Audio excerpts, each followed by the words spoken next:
সাধনা খুশি হয়েছে। বলো বলো তুমি কি বল চাও? আদুরাই সন্তুষ্ট তুমি?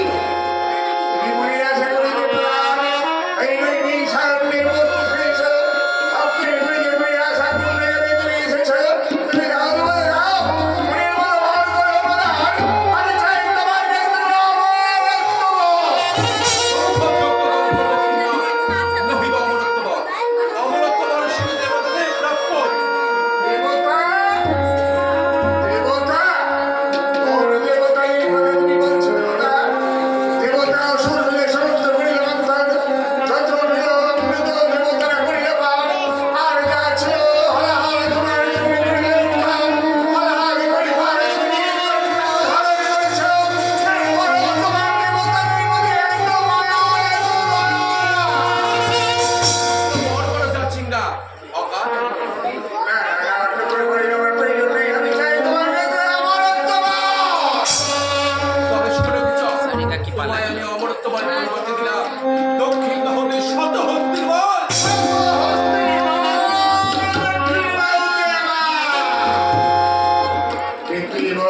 চাই না, আমি তো চাই অমরত্ব বল। আমি তো হতে চাই শান্তমাত্র পাল্টান দিব বলে আমার অমরত্ব বল না, আমার বক্তব্য মনে আসে তাহলে তাই দেব আমার মনে আসে করি দেখুন না আমাদের অমরত্ব বল না।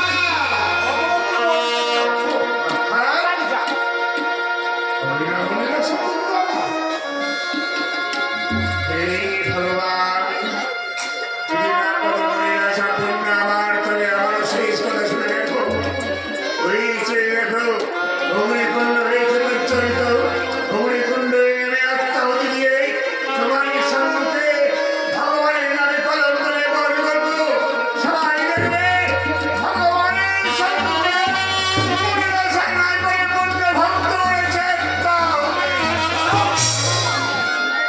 দাঁড়াও, একান্তই তোমার অমরত্ব বল প্রয়োজন। চাই চাই হতে চাই। তবে শোনো কুচক, তোমায় আমি অমরত্ব বল দিচ্ছি লোকারন্তে।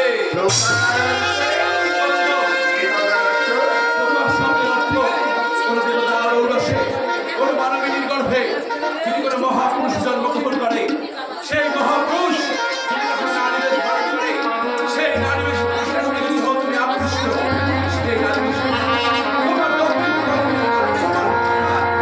সেই দিন হবে তোমার মৃত্যু অনিবার্য। লোকা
রাত্রি তৃতীয় পর্বে উত্তীর্ণ দেব মন্দির হতে এক নারী কণ্ঠস্বর ভেসে আসে। কে কে মন্দিরে? দরজা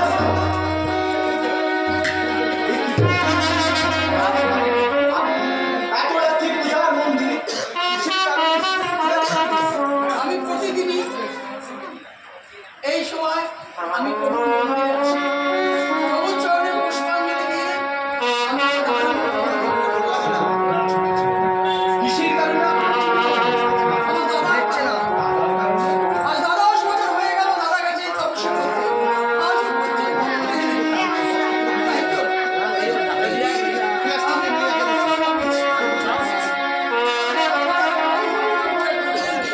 অবশ্যই রানীমা স্বয়ং নারায়ণ বিরাজমান করলেন।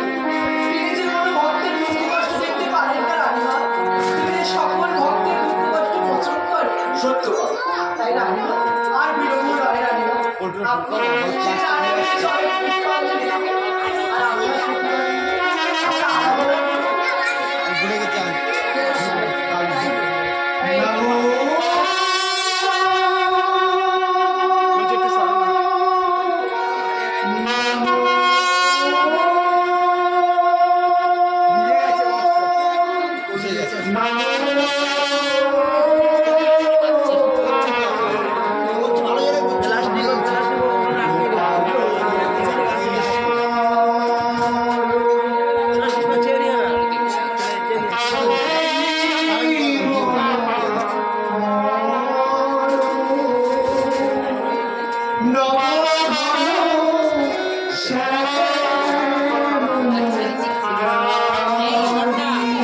আচ্ছা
কিসের ভালোবেসে না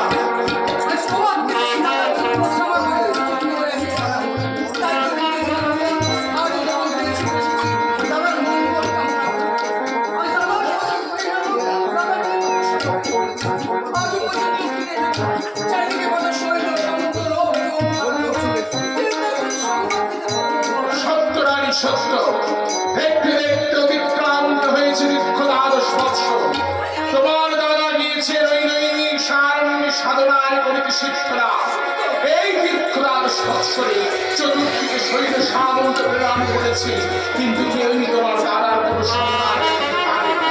তাই তো কি স্থির করেছেন সুকৃষ্ণা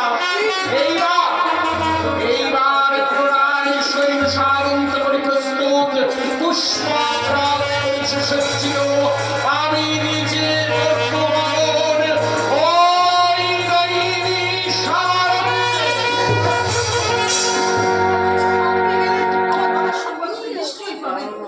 তার পূর্বে সুতৃষ্ণা দোহাকায় প্রত্যাহের ন্যায় ইষ্ট দেবতার চরণে ভক্তি পুষ্পার্ঘ নিবেদন করি। বলো কবি হারি, যে নারায়ণ, যে শিবা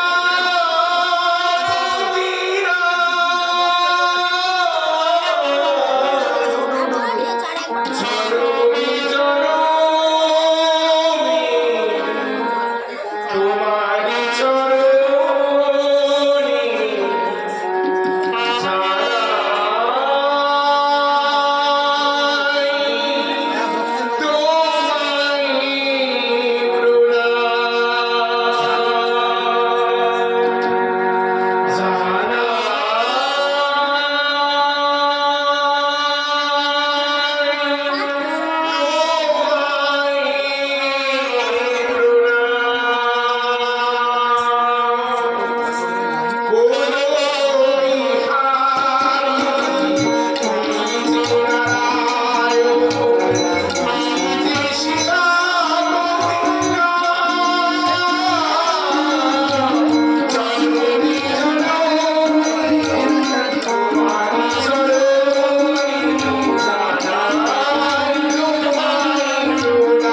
সাম্রাজ্যের দায়িত্ব তোমার স্কন্ধে অর্পণ করে আমি চললাম তোমার দাদার সন্ধানের পথে।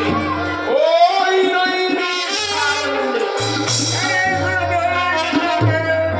আমি এসে গেছি, কিন্তু তোমার এত বিচলিত দেখাচ্ছে কেন? আমার কারণে বান্ধব। আমার কারণে? সত্য। এ কি রে বোন, তোর চোখে জল পেল?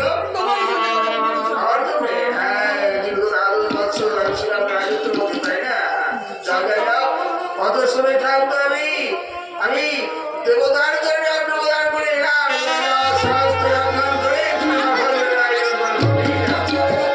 আমি এক্ষুনি রন্ধনশালায় গিয়ে নিজে হস্তে রন্ধন করবো পঞ্চব্যঞ্জন, তার সঙ্গে পরমান্বিত বটে। মহারাজ, আপনি দাদাকে নিয়ে অন্তঃপুরে আসুন, আমি দাদার আহার আর বিশ্রামের আয়োজন করব। দাঁড়িয়ে বলুন যে, যাওয়ার পূর্বে তোমাকে একটা শুভ সংবাদ জানিয়ে কি যাচ্ছি। সংবাদ? এই 12 বছরের মধ্যে আমি 4টি পুত্র সন্তান আর একটি কন্যা সন্তানের জননী হয়েছি। সত্যি এ তো শুভ সংবাদ, এ তো আনন্দের সংবাদ। তা বিরাট, সন্তানদের নামকরণ করেছো তো? মাতুলবিহীন নামকরণ প্রযোজ্য নয়। এই সত্য স্মরণে রেখেও তোমার আত্মবাণী দীর্ঘ সময়ে কুলগুরু দ্বারা আমি তাদের নাম নির্বাচন করেছি। 4 পুত্র আমার নাম রক্ষা করেছি। 5 মদিরাক্ষ উত্তম সর্বকনিষ্ঠ পুত্র আমার নাম রক্ষা করেছি। শতাধিক বড়ই আদরণী কন্যা, তার নাম নির্বাচন করেছি উত্তমা। উত্তম নামকরণ করেছো। এবারে আমি খারাই, আর আমি খারাই। চলো চলো বন্ধু, চলো। সবার আগে জিজ্ঞাসা করবো, রাজত্বের কি খবর? বান্ধব দীর্ঘকাল সৎসর পর প্রত্যাবর্তন করেছিল এই সারণ্য থেকে মৎস্য সাম্রাজ্যের দিকে। সর্বপ্রথম অন্তঃপুরে চলো, বিশ্রাম কক্ষে বিশ্রাম করে তারপর সংবাদ কুশল বিনিময় হবে।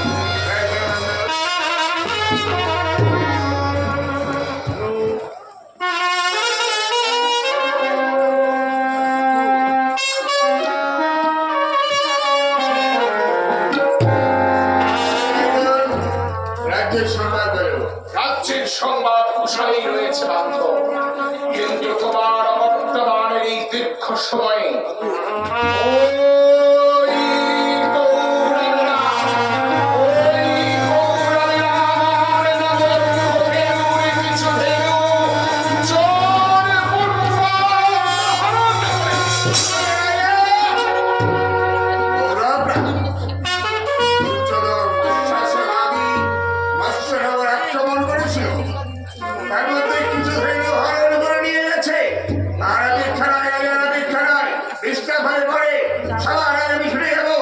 সৈন্য সামন্ত সাথে করে নিয়ে যেমন করে হোক অপহৃত ভেতরে উদ্ধার করে আনবে। দাঁড়াও দাঁড়াও বান্ধব, সত্যই প্রত্যাবর্তন করেছে মৎস্যের মুখে।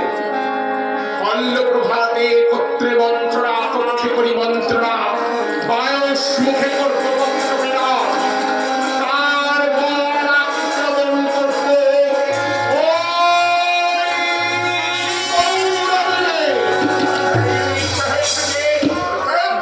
তোমার বর্তমানে সম্মত? এবার চলো বিশ্রাম হবে। দাঁড়াও, জানতে বড় ইচ্ছা করে বান্ধব যে অপূর্ণ ভীষ্ট পুরাণের তরে দীর্ঘদাস বৎসর বৎসরে পরিত্যাগ ওই নৈমিষ সারণ্যে করেছে গমন। সেই অপূর্ণ ভীষ্ট কি তোমার পূর্ণ হয়েছে? দীর্ঘদিন যে আশা নিয়ে গিয়েছিলাম, সে আশা পূর্ণ আমি করে অবশ্যই এসেছি।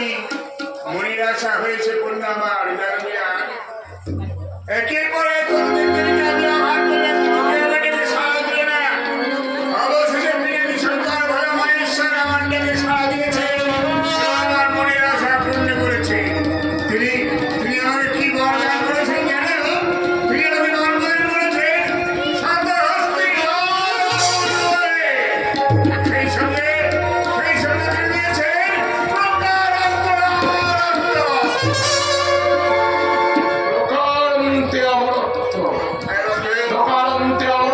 শব্দের অর্থ কি? আমি একটু আগে বলেছিলাম তাকে যে বাবার শব্দের অর্থ কি সে কি বললো জানো?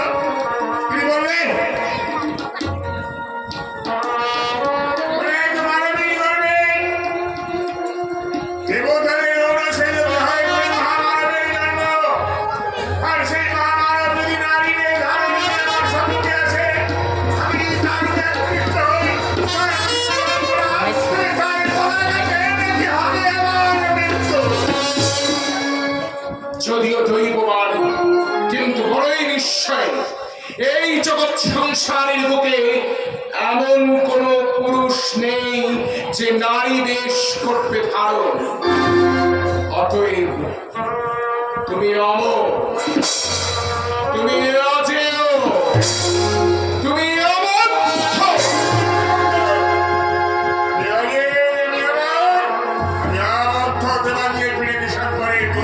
তবে আজ এই শুভক্ষণে আমি যদি উপহার স্বরূপ তোমায় কিছু প্রদান করতে চাই, তুমি কি তা সাদরে গ্রহণ করবে?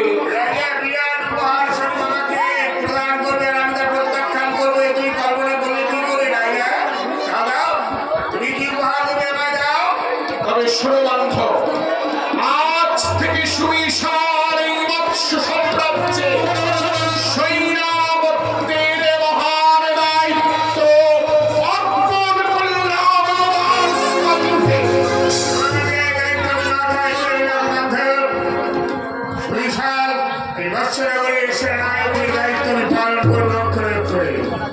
শুধু তাই নয়, শুধু তাই নয়, আজ আমি ছুটে যাব রাজপ্রাসাদের উদ্দেশ্যে। দীর্ঘ 10 বৎসর যে দিনের জন্য আমি অপেক্ষা করেছিলাম, আজ সেই শুভ দিন। আজ তুমি প্রত্যাবর্তন করেছো মৎস্য সাম্রাজ্যে। রাজপ্রাসাদ উন্মুক্ত করে করবো এক দানের আয়োজন। যে প্রার্থী আছে তার দিনে আমার সম্মুখে যাহাই বলিতে যা চিন্তা অকাতরে করবো প্রভুরা।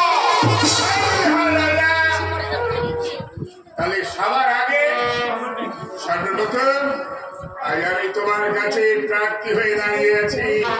তোমার ব্যাপারে মনে করো। প্রার্থী, প্রার্থী তুমি আমার সম্মুখে, তুমি আমার পরমাত্মীয়। তুমি বলেছো যে প্রার্থী প্রার্থনা পূর্ণ করবে, বলো তুমি আমার মনে আশা পূর্ণ করবে। তবে প্রার্থীর ন্যায় আজ চলে দণ্ডায়মান হয়েছে বাদশাধিপতির সম্মুখে। প্রকাশ করো অন্তরের প্রার্থনা। তোমার মুখের কথা বিশ্বাস হয় না রাজা, তোমাকে প্রতিজ্ঞায় আবদ্ধ হতে হবে। ত্রিশাস্ত্রে আবদ্ধ হও, আমি তোমার যা চাইবো তুমি আমাকে তাই দেবে। বাদশাধিপতির মুখের কথায় অবিশ্বাস, তবে তোমার অন্তরে প্রত্যয় জাগ্রত করতে সম্মুখে রয়েছেন আমার ইষ্টদেব রঙ্গলাল, পশ্চাতে রয়েছেন আমার পূর্বপুরুষের ঐতিহ্যবাহী সিংহাসন। দোহাকারে একত্র সাক্ষী রেখে আজ তার দিনে দাঁড়িয়ে 3 সত্যি করা আমার মন্ত্র। সত্য, সত্য, সত্য, সত্য। আমি তোমার কাছে কি চাই জানো? কি চাও? আমি তোমার কাছে চাই এই মুহূর্তে মৎস্য নগরীর মুখে আদেশ দাও, শঙ্কর শঙ্করী ছাড়া অন্য কোনো তুমি পূজা হবে না। সমস্ত দেবতাদের মন্দিরগুলো ভেঙে দাও, সমস্ত দেবতাদের মূর্তিগুলো ভেঙে মাটির সাথে মিশিয়ে দাও, আর সেই স্থানে নির্মাণ করো আমার ইচ্ছার প্রিয়কে শঙ্করের মন্দির, সেই স্থানে নির্মাণ করো আমার ইচ্ছার প্রিয়কে শঙ্করের মূর্তি। বান্ধব, বান্ধব, এ কার্য আমার পক্ষে করা সম্ভব নয়। সরিষার এই মৎস্য সাম্রাজ্যের এই অগণিত প্রজাবাসীদের আমি হলাম পিতা। সন্তান সমতুল্য আমার এই প্রজাদের ওপর তাদের ব্যক্তিগত স্বার্থে আঘাত কর্তার কোন অধিকার আমার নেই। এই যদি তোমার মনে আশা হয়ে থাকে রাজা, তাহলে এই মুহূর্তে আমি প্রাসাদ পরিত্যাগ করে চলে যাচ্ছি। যাবার আগে আরো একটা কথা তোমায় শুনিয়ে রেখে দিয়ে যাচ্ছি রাজা, মনে রেখো প্রতিজ্ঞা ভাবে অপরাধ এই দিকে অপরাধী হও, তাহলে তোমার চলতে বরং হবে নারায়ণ গামী। আর প্রাসাদ ত্যাগ করে যাওয়ার আগে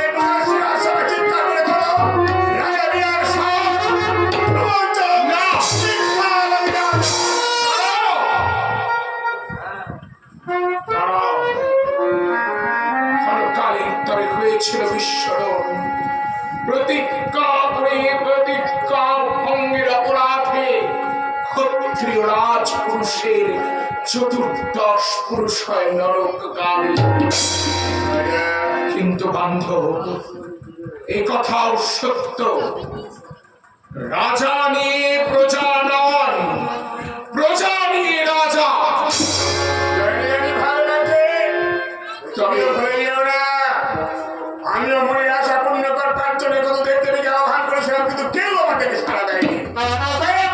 যে আমার থেকে সাড়া দিয়েছে, মনের আশা যে আমার পূর্ণ করেছে, তারই হবে মৎস্যগণের বুকে পূজা। তোমার কাছে করা প্রতিজ্ঞায় আজ আমি আবদ্ধ হলাম বান্ধব, এ কথা সত্য, কিন্তু এর যে মর্মান্তিক পরিণতি হবে তুমিও আজ শুনে রাখো। তার জন্য কেবলমাত্র দায়ী থাকবে তুমি। আমি আছি তোমার পাশে, একদম নিশ্চিন্ত তুমি বিচার করো, নিশ্চিন্ত থাকো। তবে তাই হোক, সুবিশাল এই মৎস্য সাম্রাজ্যে আজ থেকে কেবলমাত্র দেব শূলপাণি শঙ্কর এবং মাতা গৌরীর পূজা হবে। আমি মৎস্যাধিপতি রাজা বিরাট উচ্চ রচনা করছি, নিজের ইষ্টদেব রঙ্গলাল এবং বিরাট চিরতরে বন্ধ তার পাশে নির্মাণ করব নবশৈব মন্দির। মৎস্যের আকাশ বাতাস মুখরিত করে শঙ্করার শঙ্করের জয়ধ্বনিতে। কে আছিস? প্রণাম মহারাজ, আদেশ করুন। শঙ্কু সরকার, মঙ্গল হোক। শোনো শঙ্কু সরকার, সম্মুখে দণ্ডায়মান মৎস্যের সেনাপতি। প্রণাম ছোট রাজা। শোনো শঙ্কু সরকার, বলুন মহারাজ। এই মুহূর্তে ঘোষবাদক শহরতে মৎস্যের প্রত্যেকটি দাঁড়ে দাঁড়ে তুমি গমন করবে, রাজ্যব্যাপী মানুষের উদ্দেশ্যে এই ঘোষণা করবে, আজ থেকে কেবলমাত্র মৎস্য সাম্রাজ্যের বুকে দেব শূলপাণি শঙ্কর এবং মাতা গৌরীর পূজা অর্চনা হবে। অন্য সকল দেব দেবীর পূজা হবে চিরতরে নিষিদ্ধ। কিন্তু মহারাজ, রাজ্যের এই আদেশ, মানে আপনার এই আদেশ যদি কেউ অমান্য করে তাহলে তার শাস্তি কি হবে? রাজাদেশ অমান্যকারী ব্যক্তির শাস্তি কি হবে জানো? ওই দক্ষিণ মশানে শির হচ্ছে। মহারাজ, বান্ধব, শঙ্কু সপ্তার সাথে বাদানুবাদ সম্পন্ন করে তুমি অন্তঃপুরে এসো, আমি তোমার প্রতীক্ষায় দিলাম। জয় মৎস্যাধিপতি রাজা বিরাটের জয়। বলুন ছোট রাজা। রাজা বিরাট কি বলে যাবে শুনেছিস? হ্যাঁ, কি বলে যাবে বলতো? রাজা বিরাট বলে গেল, এই মুহূর্তে ঘোষবাদক সহকারে রাজ্যের প্রান্তে প্রান্তে দাঁড়ে দাঁড়ে ঘোষণা করতে হবে, কল্লপ্রপাত হইতে এই রাজ্যে শঙ্কর শঙ্করী বাদে অন্য সব দেব দেবীর পূজা করতে হবে। কি বললি? এই যে শঙ্কর শঙ্করী বাদে অন্য সব দেব দেবীর পূজা করতে হবে। এই কথা বলে গেলে? হ্যাঁ, আমি তো তাই শুনলাম, তাই বললাম। হ্যাঁ, ভুল শুনেছি। ভুল শুনেছি? শঙ্কর শঙ্করীর পূজা হবে, অন্য কোনো দেব দেবীর পূজা হবে না।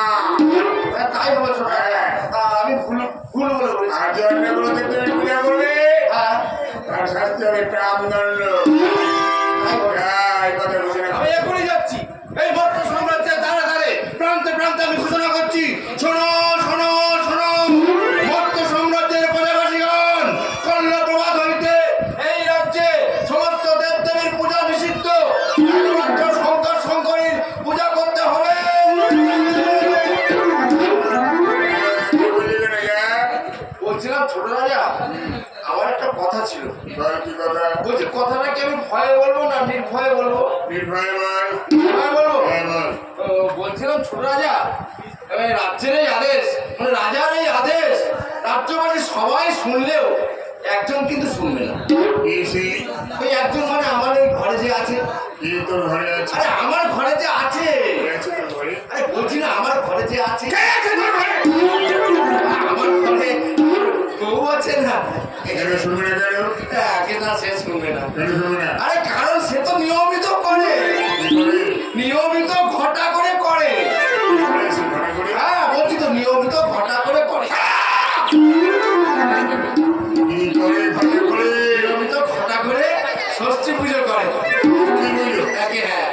ষষ্ঠী পুজো করে কেন? ষষ্ঠী পুজো করে কেন বুঝতে পারছেন না? সেটা আপনি বুঝবেন কি করে?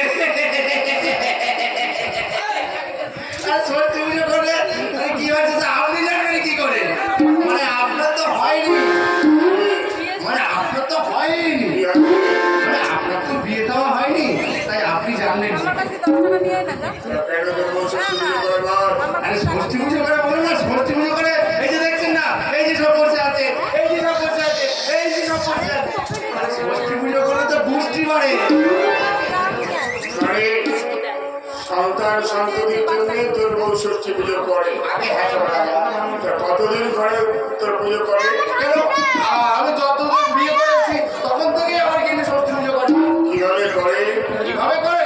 কেন হয়তো রোজ সকালবেলা ওই গঙ্গা স্নান করতে যায়, তারপর ভালো করে গঙ্গা স্নান করে, তারপর সেই গঙ্গা থেকে একতাল গঙ্গা মাটি নিয়ে আসে, তারপর সেই গঙ্গা মাটি এনে ষষ্ঠী দেবীর সামনে আর ষষ্ঠী করে মেয়া বাচ্চা তৈরি করে। হ্যাঁ, এবার তারপর ওই ঘটা করে ষষ্ঠী পুজো করে। আচ্ছা আচ্ছা তো বলি রে। বলি হ্যাঁ ষষ্ঠী পুজোয় বলি হ্যাঁ। না, আমি তো কোনোদিন শুনিনি। ও এত শুনে বুঝলাম তোর বউ এতদিন ষষ্ঠী পুজো করার পরেও তোমাদের সন্তান সন্ততি হয় না। আগে না, তোর বউ যে ষষ্ঠী পুজো করে তাহলে তো বলি দেয় না। না না, তোর বউ যদি বলি না দেয় তাহলে সন্তান সন্ততি হবে কি করে? এবার তোর বউ যে পুজো করবে সেই পুজোয় বলি দেওয়া হবে। হ্যাঁ মহাসমারোহে হবে পূজা। মহাসমারোহে? রাজকীয়ভাবে হবে তোর বউয়ের ষষ্ঠী। রাজকীয় ভাবে ষষ্ঠী পুজো হবে। কিন্তু শোনো রাজা, আমি বলছি মহাসমারোহে ষষ্ঠী পুজো হবে, রাজকীয় ভাবে ষষ্ঠী পুজো হবে, কিন্তু এত অর্থ আমি কোথায় পাবো ছোট রাজা? চিন্তা কি আছে? রাজকোষাগার থেকে ব্যয় করা হবে। ও রাজকোষাগার থেকে ব্যয় করা হবে? তাহলে আমি যাই, আমি এখনই আমার গিন্নিকে গিয়ে বলি। হ্যাঁ এই শোন শোন শোন। হ্যাঁ তোর গিন্নিকে যেতে বলবি, হ্যাঁ তার আগে তোর গিন্নি যখন পুজো করে সেখানে কি করতে হবে? মাসি। কি? বলি দেয়। হ্যাঁ হারিকা হারিকা? হারিকা করতে হবে। আচ্ছা, হারিকা করতে হবে। আর তোকে গঙ্গা স্নান করে আসতে হবে। আমাকে গঙ্গা স্নান করতে হ্যাঁ, হবে? গঙ্গা স্নান করতে হবে। আমার বউ ষষ্ঠী পুজো করবে আর আমি গঙ্গা স্নান করবো? হ্যাঁ, এই যে তারপর তোর একটা লাল কাপড় পরিয়ে দেওয়া হবে। আমাকে লাল কাপড় পরাবে? হ্যাঁ। কেন? আরে আমি তো বিয়ের সময় সেই চকচকে ধুতি পরেছিলাম। এটা তো পুজো, এটা তো বিয়ে না। আচ্ছা আচ্ছা, তারপর তোর গলায় একটা লাল জামা ফুলের মালা দিয়ে দেওয়া হবে। লাল জামা পরে কেন ওই মোটা রজনীগন্ধা মালা দেওয়া হয়? হ্যাঁ, সেটা তো বিয়েতে পড়েছিলি, এটা তো পুজোয় করতে হবে। হ্যাঁ। তারপর তোর মাথায় লাল রক্ত তিলকের ফোঁটা এঁকে দিতে হবে। লাল দিল। হ্যাঁ। তারপর তারপর কি করা হবে জানি? তারপর তোর হাতটা বাঁধা হবে, পাটা বাঁধা হবে, আর হাঁড়ির মাথাটা জ্বালিয়ে দেওয়া হবে। আর আমি নিজে দাঁড়িয়ে থেকে আমি দেবো তোকে বলি।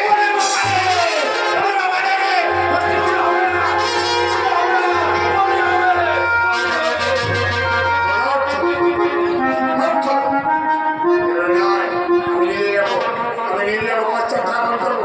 বাচ্চারা এক নাম তো কাপড় বন্ধ পর্যন্ত আমি নিয়ে ছুটে যাবো দেখি। আমার বাচ্চারা করে একটু রূপে রাজা আমাকে প্রতিপালন করে না মানলে করে। যে প্রতিপালন করে উত্তম, আর যদি কেউ আমার ভুল হবে, তবে রাজার বিজয় হবে তার শাস্তি। আনন্দ।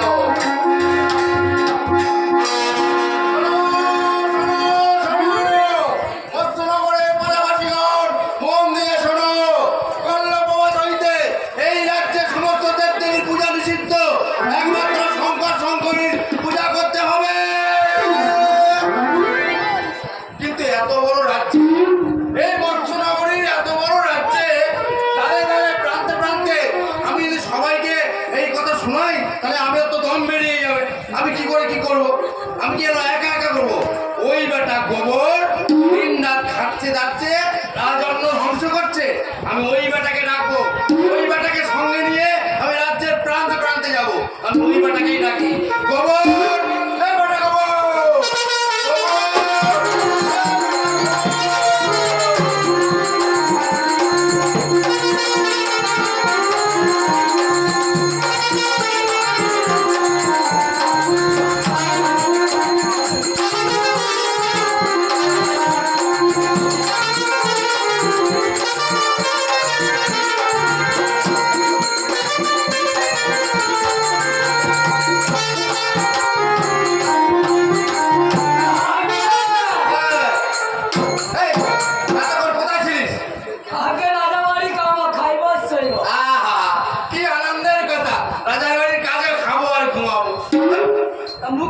হাওয়া করে হ্যাঁ, এদিকে কি হয়েছে জানিস?